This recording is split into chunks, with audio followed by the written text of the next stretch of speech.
Hello, I'm excited to review the first ever batch of bottle conditioned Farmhouse Pale Ale from Oxbow in Portland, Maine.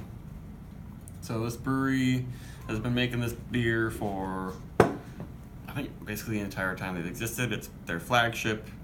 It is just a saison with lots of American hops. It's 6% alcohol. It's on tap everywhere in the whole Portland, Maine area. And they've never bottled it. They've bottled a lot of beers, but usually that's their fancier ones that will stay good in the bottle for a very long time. This is more of a beer that you want to drink when it's fresh because it's very big on the American hop element. At the brewery, you've been able to, for a couple of years, to buy big bottles of this, but they're like counter pressure filled, like in a very super fancy growler way where they'll stay good for months. But this one is actually bottle conditioned. It says it right on there. There's no date though, so I don't know exactly how fresh it is, how long they take for the bottle conditioning. But I know they just started selling this beer like a week ago at the brewery, and they shipped some down here, and I'm really excited to try it. So it's got European malts, American hops. Maybe there's some wheat in it, some other kind of European grain, and the American hops, I don't know which ones they are exactly. Maybe Amarillo, maybe Centennial. I'll try to see if I can pick them out in this review. But I've always liked this saison because it's drier and spicier, not as big on the yeast esters as a lot of other breweries' saisons, and I really like the way that they use the American hops in it. I don't know if it's dry hops. They don't advertise it as dry hops. I'm kind of guessing it isn't. So let's just jump into it.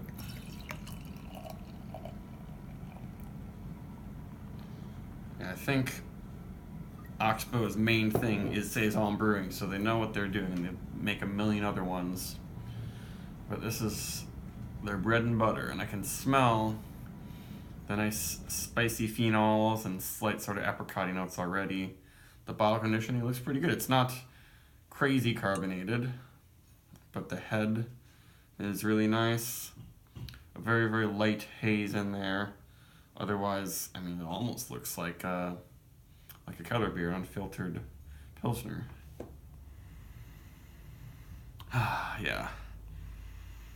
That's really nice. It's reminiscent of Mystic's saisons. But the American hopping is definitely adding an extra spiciness, an extra musky note. I'm betting maybe it's just like Cascade or something like that, because it's a little bit grassy, a little bit citrus zesty,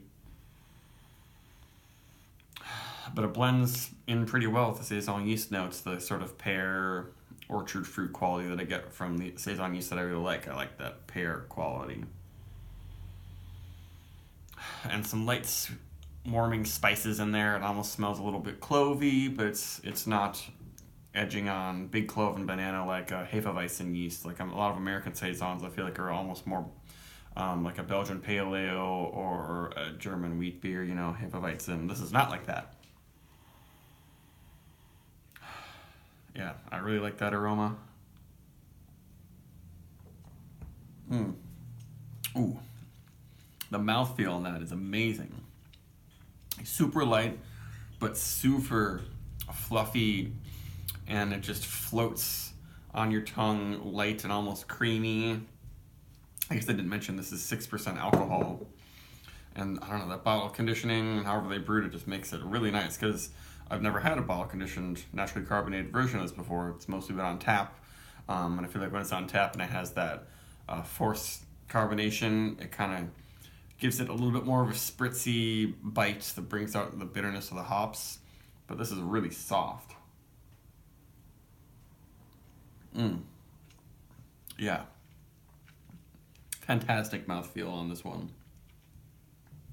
I'm actually noticing a touch of toasty grains in there, combined with the sweeter notes. It's kind of like Honey Nut Cheerios, I would say. Yeah, it gets more sweet from the aroma and all the yeast and the hop hops in there. It seems like it's going to be drier than it is, and it's not coarse at all on the palate.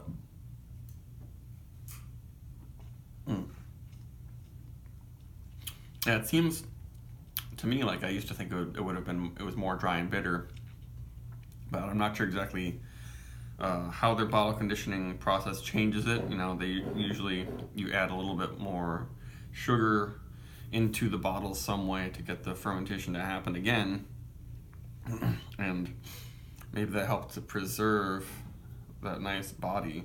I'm sure if you age this for a while, it'll get drier and all that stuff, but I don't think they would recommend aging this beer. They don't say that at all. On all the other bottle conditioned beers, they tell you, yeah, the bottling date and the production time and how long it should last. With this one, I think they want you to drink it fresh, and it's really great fresh.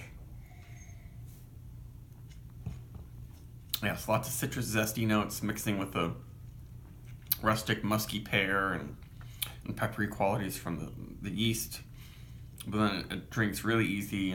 Now I'm getting more of a spiciness in the finish. It's drying things out. Even though when I first put it on my tongue, it seemed rather sweet. And somehow, yeah, they throw in some actual malt flavor. Yeah, this seems very, very highly influenced by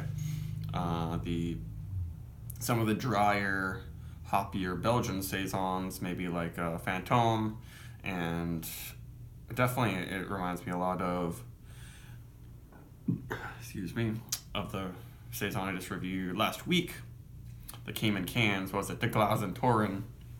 Their Saison d'Artmer, which is now in cans around here. First time I ever got that fresh.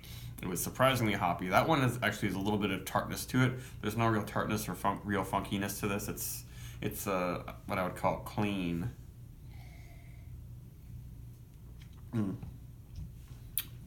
Well, that's very nice, and they did a good job of packaging it without any wildness getting into it. Maybe if you age it, you'll notice that there was a trace amount of Brett that'll add to the character, because just about all of their other bottle conditioned beers are either sour or Brett influenced.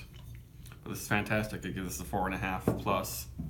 The mouthfeel is really what makes it a masterful beer. I will be buying a lot of these 4-packs if they keep sending them down here. Highly recommend it. Go out and get these before they sell out, because this first batch will probably sell out quickly, and it's a fantastic first batch. Goodbye.